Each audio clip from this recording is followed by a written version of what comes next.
Padre, en el nombre de Jesús queremos darte gracias, queremos bendecirte, queremos declarar tu nombre en medio nuestro, proclamar tu vida, proclamar tu reino. Amén. Establecer, Señor, tu presencia en medio nuestro por tu amor y por tu misericordia.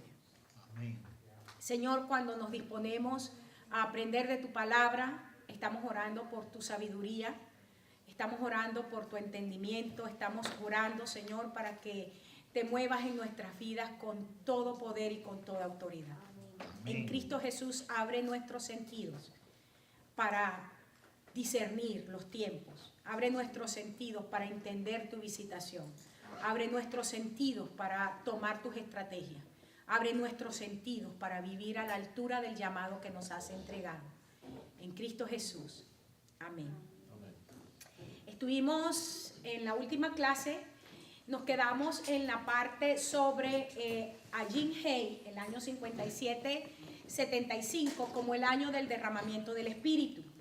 Hay uno de los aspectos de la palabra que la pasamos por encima, que tiene que ver con la paternidad. Pero todo lo que tiene que ver con la paternidad lo vamos a trabajar en otro formato que no sé si van a ser los martes, no sé si va a ser los viernes, si va a ser un trabajo entre el pastor Luis y yo.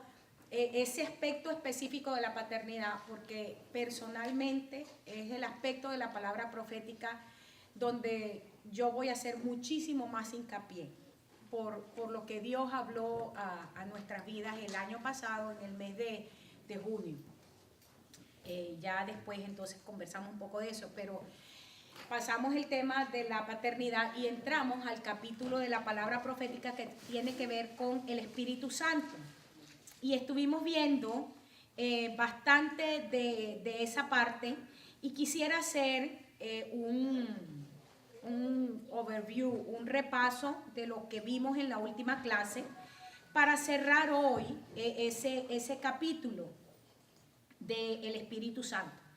Estábamos hablando de que Ajin Hei, otra de las palabras es el año del Espíritu, porque cuando hablamos del Hei, que es el soplo de Dios, sabemos que lo que Dios sopló sobre el ser humano fue su espíritu. Y es su Espíritu Santo lo que nos da a nosotros el carácter de la divinidad. Nosotros somos imagen y semejanza de Dios, es por lo que Dios sopló en nosotros. Desde esa perspectiva, sabemos entonces que el año 57-75, Ajin Hei, es un año de un derramamiento del Espíritu en una dimensión donde nosotros no podíamos verla. Todos nosotros, ya sea por experiencia, porque venimos de iglesias donde la doctrina ha sido con respecto al mover del Espíritu, o por estudio, por conocimiento, todos nosotros de alguna u otra forma conocemos lo que Dios ha estado haciendo por su Espíritu Santo en la vida de la iglesia. Históricamente nosotros sabemos lo que ocurrió a principios del siglo XX, lo hablé en una oportunidad, sabemos cómo fue la historia en Hechos capítulo 2. Pero yo quisiera que miráramos el derramamiento del Espíritu Santo en el año Ajin Hei desde una perspectiva distinta.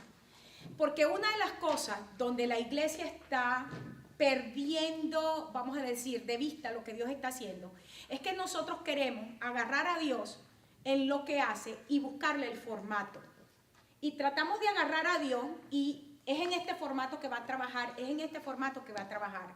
Y cada vez que nosotros encerramos a Dios en un formato, nosotros hacemos de Dios un Dios que entra en nuestro bolsillo. Y porque Dios se ha hecho del tamaño del bolsillo, de la cartera, de la mente, de nosotros, por eso es que cuando llegamos a situaciones desesperantes, desesperanzadoras, ese Dios no sirve. Porque es un Dios que le pusimos un tamaño. Es un Dios que tiene el tamaño de mi alcance mental. Este es un año donde nosotros necesitamos salirnos de allí y entender que mi mente no alcanza a entender todo lo que es Dios. ¿Quién es Él? Porque yo tengo un tamaño, mi mentalidad, mi capacidad de raciocinio tiene un límite y Dios es ilimitado. Ahora, Dios quiere darme tanto como este vaso puede expandirse. Y este es un año donde ensanchar las estacas de nuestra mente es una prioridad en nuestra vida.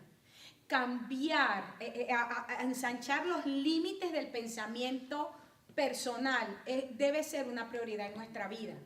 El que yo haya sido de una manera hasta hoy no puede determinar que yo voy a hacer eso en los próximos años. Yo puedo planificar en Dios quién voy a ser si yo puedo creer por sus promesas. Mi pasado no puede seguir convirtiéndose en un ancla en mi vida. Y esto es algo que es determinante. Ahora bien, hablábamos acerca de que a nivel de lo que es el año del derramamiento del Espíritu, voy a hacer la revisión desde el punto 1 que ustedes tienen ahí. Nosotros encontramos que cuando Pablo oraba por la iglesia en Éfeso y decía, el poder que opera en nosotros es el mismo poder que operó en Cristo resucitándole de entre los muertos. Esa frase, la resurrección, que tiene que ver con la resurrección de Cristo, es lo que nos lleva a nosotros a mirar la obra del Espíritu Santo. Nosotros como iglesia, lo estoy diciendo por ejemplo, yo que nazco en una iglesia pentecostal, nosotros encerramos el mover del Espíritu Santo a formas, lo encerramos en rituales. Estoy diciendo algo de lo cual yo también he sido culpable, no se lo estoy diciendo a ustedes, sino algo de lo cual yo también he sido participante. ¿Me está entendiendo? Nosotros decidimos que la venida del Espíritu Santo o el derramamiento del Espíritu Santo en la vida del creyente tiene que cumplir ciertos requisitos. Se cae, habla en lengua, se revuelca en el piso, ocurrió algo espectacular allí y nosotros dejamos el mover del Espíritu Santo a eso. Pero nosotros encontramos que cuando el apóstol Pablo está hablando a la iglesia en Éfeso, dice, hubo algo que ocurrió el día que Jesús resucitó. Ese poder que se manifestó ese día es el poder que se manifiesta en el creyente por su Espíritu Santo. Ahora, si nosotros miramos qué fue lo que ocurrió cuando Jesús resucita, primero si vemos el día de la muerte, cuando Jesús muere, cuando Jesús dice consumado es y expiró, ¿qué fue lo que ocurrió? A nivel físico se dio que la luz del sol se acabó. Hubo oscuridad absoluta porque la luz del mundo estaba diciendo, hasta aquí llegó. Esta estación en la que habíamos vivido, esta dispensación en la que habíamos vivido se acabó. Y la luz ese día se acabó, dice que como por lo menos por 3 horas. Hubo oscuridad. Hubo un terremoto. El templo, el velo que estaba en el templo se rasga en 2. Queda expuesta la hipocresía de la iglesia de ese tiempo. Y manifiesta públicamente que eran rituales religiosos vacíos lo que se estaba haciendo. Miren todo lo que ocurre ese día. Se abre la tierra. Los sepulcros son estremecidos y dice la Biblia que muchos muertos resucitaron, ¿sí o no? No se mostraron en ese momento porque si usted estudia el pasaje, hubo una manifestación tremenda y esos muertos vienen después de la resurrección de Cristo. Dice que muchas mujeres recibieron a sus muertos, es decir, yo entiendo ahí que muchas mujeres, está hablando de muchas viudas recibieron nuevamente a sus maridos, a sus papás, a sus hijos, ¿quiénes se les murió? Pero eso es lo que dice. Ahora, ocurre todo eso y nosotros sabemos, por lo que dice la palabra, que mientras eso estaba ocurriendo en el mundo natural, en el mundo espiritual estaba ocurriendo otra cosa tremenda y era que el Señor estaba en los mismos infiernos arrebatándole la llave de autoridad, lo que representaba la autoridad en el mundo espiritual, se la estaba quitando al Hades, a la muerte, al diablo, y la estaba tomando para entregársela posteriormente a la iglesia. ¿Estamos entendiendo? En ese tiempo, que eso es lo que está hablando Pablo aquí. Pablo dice, yo oro para que el mismo poder que operó ese día, opere en ustedes. Entiendan la dimensión de lo que Pablo está orando por la iglesia. Pablo está llevando la experiencia del derramamiento del Espíritu Santo a algo que va mucho más allá de hablar en lengua, a algo que va mucho más allá de caerme en el suelo. Pablo está hablando de que el derramamiento del Espíritu Santo en la iglesia conmueve toda la creación, lo visible y lo invisible. Amén. Nos estamos centrando a dónde quiero llevarlo. Necesitamos expandir en este día nuestro entendimiento para que podamos mirar proféticamente lo que Dios quiere hacer en este año 2015, año del derramamiento del Espíritu Santo. Pablo está diciendo que ese poder, dice, sentó a Jesucristo en lugares celestiales.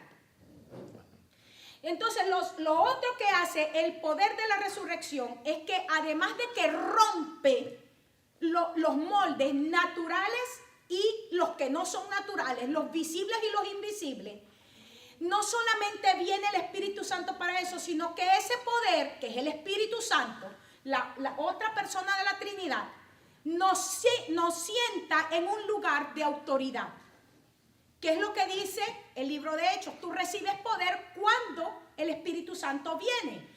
Pablo lo está diciendo en Efesios, hablando de que estamos sentados en una posición de autoridad. O sea, Pablo lo representa lo mismo que el escritor de Hechos está diciendo. Uno dice, tú recibes poder cuando viene el Espíritu Santo. Y Pablo dice, ese recibimiento, el hecho de que ese poder se derrama sobre tu vida, es manifestado en una posición de estar sentados en un lugar que es de autoridad y de gobierno juntamente con Cristo. Amén. ¿Estamos entendiendo? Ahora bien, en el Antiguo Testamento, nosotros encontramos que la fiesta de Pentecostés era una celebración histórica muy similar, y quiero que entiendas lo siguiente. En el nombre de Jesús yo ministro a tu mente hoy y declaro que tú entiendes lo que estoy enseñando. Así como la iglesia que entró al siglo XXI está celebrando, históricamente es fiesta de Pentecostés, porque nosotros estamos celebrando fiesta de Pentecostés a nivel histórico, con rituales, igual que Israel estaba celebrando ese día Pentecostés. ¿Qué estaban celebrando ellos? Nosotros nos celebramos ahora Pentecostés, es el advenimiento del Espíritu Santo en Hechos 2. Pero ellos estaban celebrando históricamente también la fiesta que se había dado en Éxodo, cuando en el Sinaí ellos reciben la ley del Señor. Ahora, yo me puse esta tarde, porque siempre me gusta revisar, y yo siempre digo, yo cada vez que reviso un pasaje que ya estudié, encuentro cosas nuevas. Y esta tarde el Señor empezó a ministrarme en la sombra, y quiero hablar un poquito de eso. En Éxodo 19:10, que es lo que se convierte en fiesta de Pentecostés, que ellos estaban celebrando en el Nuevo Testamento, el día que el Señor les dice, ustedes tienen que ir allá a Jerusalén y esperen entonces por la promesa que yo les he entregado. Ellos suben a Jerusalén, como les enseñaba en la clase anterior. ¿Por qué? Porque era una de las fiestas donde todo judío tenía que ir a Jerusalén a celebrar. 3 fiestas al año debían celebrar en Jerusalén. No podía celebrarse fuera. El advenimiento del Espíritu Santo, o sea, el que el Espíritu Santo opere en nuestra vida, es en el contexto cuerpo de Cristo. Eso es lo que representa subir a Jerusalén. Ahora, ¿qué sucedió en Sinaí? Y quisiera que viéramos un momentico. En Éxodo 19:10, lo tienen allí. Dice que Jehová le dijo, vas a ir al pueblo, lo vas a santificar hoy y mañana, que laven sus vestidos y estén preparados para el día tercero. Basado en esta palabra, nosotros sabemos que la iglesia entró al tercer día, al tercer milenio, espiritualmente hablando. Porque en el tercer día dice, yo me voy a mostrar al pueblo. Ahora, hoy leyendo con detalle, me encontré algunas cosas interesantes. Ya nosotros hablamos de lo que representaba. Dice que En Éxodo 34, 29, vayan conmigo, por favor. Dice, y aconteció que descendiendo Moisés del monte Sinaí con las 2 tablas del testimonio en su mano, al descender del monte no sabía Moisés que la piel de su rostro resplandecía después que hubo hablado con Dios. ¿Qué fue lo que pasó? Sabemos que Moisés subió a Sinaí. Dios da una instrucción allí en Éxodo 29, el que estábamos leyendo, y le dice, tú vas a preparar al pueblo. Sabemos que el pueblo no quiso subir, aunque a nosotros se nos ha dicho, y es el énfasis que se hace normalmente, es porque dice que Dios dijo, si alguien toca se muere. Pero ¿cuándo fue que Dios dijo eso? Si alguien tocaba ese monte. ¿Cuál la cita, por favor? Estamos en Éxodo, el primero que leímos está allí en sus materiales, Éxodo 19:10, cuando iban a subir primero. Y luego el que leí ahorita es Éxodo 34:29, ya cuando él baja por segunda vez, porque aquí en Éxodo 34:29, ya él baja con las tablas, pero que él le tocó escribir. Porque las primeras tablas, ¿quién las escribió? Dios con su dedo. Y nosotros hablábamos, yo les enseñaba, que el pacto tiene que ser escrito con el dedo de Dios en nuestro corazón.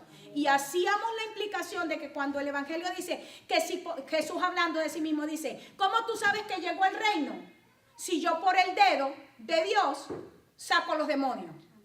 Ahora, ¿qué es lo que se escribe con el dedo de Dios? En la sombra es la palabra. Lo que está diciendo aquí es que el verdadero proceso de liberación en nuestra vida es cuando la palabra de Dios está siendo escrita en nuestra vida. No es algo, por eso es que, ¿por qué hemos fallado en nuestras congregaciones? Hemos fallado como iglesia porque nosotros pretendemos ministrar liberación como una cosa externa. Y lo único que trae verdadera liberación al individuo es la palabra. Tanta palabra en tu vida es directamente proporcional, mejor dicho, refraseo. El nivel de revelación de palabra en tu vida va a ser directamente proporcional al nivel de libertad que tú vives. Mi nivel de libertad personal siempre va a ser proporcional al nivel de palabra revelada en mi vida. Es el dedo de Dios en nuestra vida. Eso es lo que indica que el reino ha llegado a esta tierra.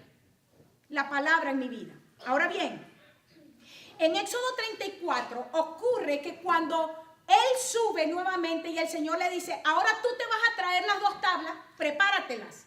Y después dice, y ahora las vas a escribir. Lea el pasaje para que vea. Por eso es que Moisés dura 40 días y 40 noches escribiendo lo que Dios le estaba diciendo. Ya no era el dedo de Dios escribiendo aquella palabra. Era Moisés escribiendo en aquellas tablas. Ahora, cosa difícil, porque no estaba escribiendo en un papiro, no estaba escribiendo, estaba escribiendo sobre piedra. Y eso era la sombra, escúchame, de lo que estaba por ocurrir en una dispensación de la ley. Escribir sobre piedra. ¿Cómo estaba escribiendo sobre piedra? Es exactamente lo que la ley ha hecho en la vida de la gente. Por eso el mismo Señor a Jeremías le dice, yo voy a hacer un nuevo pacto. Ya yo no voy a escribir más en sus corazones de piedra, sino en corazones de carne. Voy a hacer un nuevo pacto. Pero ¿cuál era la sombra?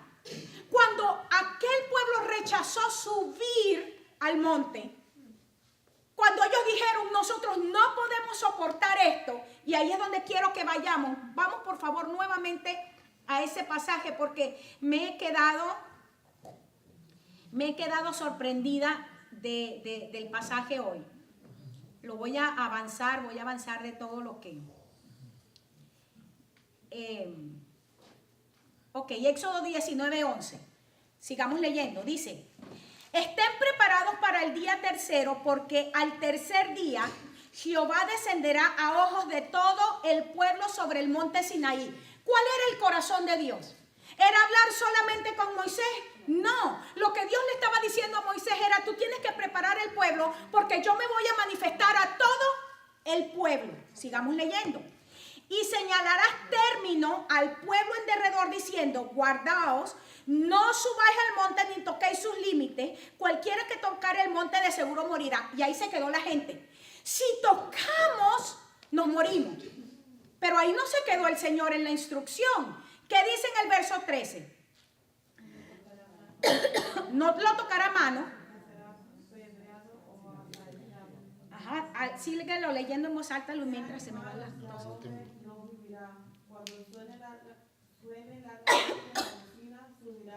¿Cuándo iban a subir al monte? La instrucción no era que no podían subir ni tocar el monte. ¿Lo está mirando? Sí o no, nos enseñaron que la instrucción era que no subieran y que no tocaran. ¿Verdad que sí? Pero ¿y entonces por qué Dios, si esa hubiese sido la instrucción, entonces por qué Dios les iba a decir, ustedes desecharon y no me quisieron? Aquí dice claramente que no lo podían tocar ni subir mientras algo no ocurriera. ¿Qué era lo que tenía? ¿Cuál era la señal que ellos podían subir al monte? Que la bocina, que era el chafar, que ese es lo que ellos tocaban, ¿verdad? Sonara ¿cómo? Largamente. Y eso me está hablando ¿de qué? De la declaración profética de la palabra. Dice, va a estar todas estas señales. No toquen, no se metan con nada hasta que la palabra venga y empiece a sonar en sus oídos. Vamos a seguir. Verso 14. Descendió Moisés del monte al pueblo, lo santificó, lavaron sus vestidos, empiezan a hacer lo que Dios les dijo que hicieran, ¿verdad? Y dijo al pueblo, prepárense para el tercer día. Verso 16. Aconteció el tercer día, cuando vino la mañana, vinieron truenos, relámpagos, espesa nube sobre el monte. ¿Y qué pasó? Y el sonido de bocina muy fuerte. ¿Cuál era la instrucción? Que en el momento que la bocina sonara, ¿ellos qué debían hacer? ¿Y qué hicieron? Y se estremeció todo el pueblo, se asustó el pueblo. En el momento que ellos tenían que subir al monte, ¿qué hicieron? Viene Dios y nos habla, nos da una instrucción, empieza a pasar lo que Dios está diciendo, y en lugar de nosotros avanzar a la palabra, en la palabra que se nos está dando, ¿qué hacemos? Nos asustamos. Eso es rechazar a Dios. La razón por la que este pueblo, nosotros lo sabemos, recuerden que estamos hablando a nivel histórico, la sombra del Antiguo Testamento, lo que era Pentecostés. Sabemos la historia, a raíz de que ellos no suben y pasó todo lo que pasó, entonces Dios desechó a toda una generación. Vivieron en el desierto 40 años, divagaron por el desierto. Otra generación heredó la tierra, pero vivieron todo lo que vivieron y la palabra fue entregada. Viene el tiempo donde el pacto no va a ser en tablas de piedra, en un corazón de piedra, sino en un corazón de carne. Cuando el Señor Jesús le dice a los discípulos, aquellos que eran como 500, vayan y esperen, está ocurriendo exactamente lo mismo. El Señor está diciendo, viene algo que quiero que ustedes reciban. El Señor nos está diciendo, iglesia, el año 2015 es un año donde nosotros vamos a recibir algo que ya el Señor preparó para nosotros. Ahora, históricamente Israel se asustó, se amedrentó, se estremeció y decidió no subir. El día de Pentecostés, Hechos 2, quedaron de como 500, que eran muchos más porque ahí no se contaban las mujeres ni los niños, quedaron 120. Y solamente sobre 120 vino el Espíritu Santo en esa oportunidad. Porque los demás, ¿qué les pasó? Demasiado ocupados. Escúchame, la preparación de Pentecostés, el ritual para Pentecostés era un ritual fuerte. Estudiamos las fiestas de Israel. ¿Cuántos de ellos dijeron, bueno, por unos días que yo no esté allí, tengo que ir a preparar el ritual? Y se centraron en el ritual religioso y se olvidaron del comisionamiento. Déjame decirte esto. mucha gente en este año, por sus múltiples ocupaciones, por sus múltiples rituales, se va a olvidar de la instrucción. Y después, yo siempre digo, y estas son las cosas que a la gente le afectan: llora, patalea, chilla, échale la culpa al que te dé la gana, pero te lo perdiste. Te lo perdiste. Y estos se perdieron lo que el Señor entregó de primera mano. Ahora quiero mostrarte algo. Volvemos hacia la parte de atrás. Dice, leyendo en el pasaje, cuando Moisés baja, en el siguiente pasaje de Deuteronomio, con el rostro que resplandecía, ¿qué fue lo que pasó? Dice que ellos le dijeron: ponte un velo. Ponte un velo, Moisés, porque no soportamos la gloria. Ahora, yo quiero que veamos esto, porque esta parte es importante. El apóstol Pablo, hablando de ese momento, dice en 2 Corintios 3:7, dice: y el ministerio de muerte grabado con letras en piedra fue con gloria. ¿Qué está diciendo? ¿El ministerio de qué? Vayan por favor todos, 2 Corintios 3:7. Biblia, material, vamos. Usted no puede confiar en lo que alguien le predica. Usted tiene que contactarlo por la palabra. Por eso es que se mueve tanto error. ¿Cómo que un ministerio de muerte? ¿Qué está diciendo aquí? Que la revelación que se entregó allá, ¿qué produce? Ah, pero si nosotros seguimos viviendo con la sombra, entonces ¿cómo están muchísimos ministerios?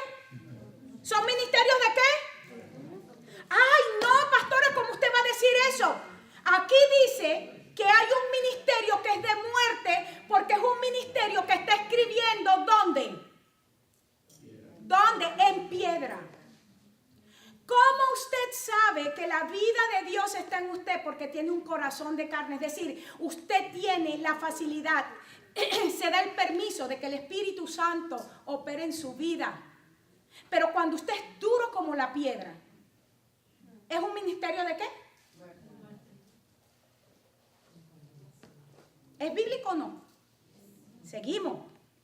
Si ese ministerio fue con gloria, tanta gloria era que los hijos de Israel no pudieron fijar la vista en el rostro de Moisés a causa de la gloria de su rostro, dice ahí, la cual había de perecer. ¿Qué iba a perecer? Esa gloria.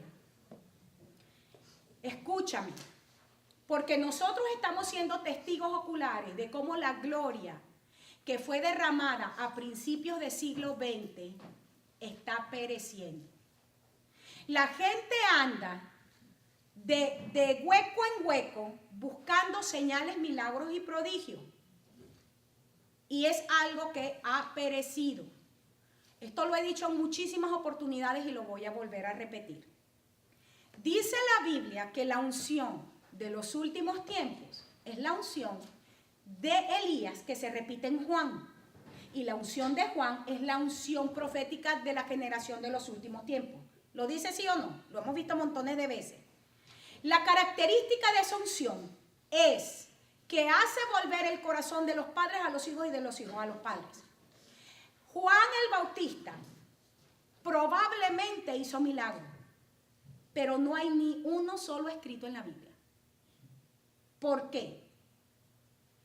¿Por qué? Porque Dios está dándonos una señal clara. La unción de los últimos tiempos, su característica principal no es señales, milagros y prodigios, sino la restauración del corazón de padres a hijos y de hijos a padres. Estoy negando, o la Biblia está negando con eso, que hayan milagros, señales y prodigios no, pero no es la característica sobresaliente. Ay, lo que quiere decir que hay un montón de ministerios y hay un montón de creyentes, de los cuales probablemente algunos de ustedes son, que están todavía buscando la gloria que iba a perecer. La están tratando de encontrar en la nueva unción. Y no tiene nada que ver. Ahora, está hablando del Espíritu Santo. ¿Por qué inicié diciéndote que es importante que entendamos que Pablo está diciendo el poder que resucitó a Cristo es el poder que opera? Nos está centrando el apóstol Pablo, no es en señales, milagros y prodigios, sino nos está centrando en lo que ocurrió en el mundo espiritual que se manifestó en el mundo natural.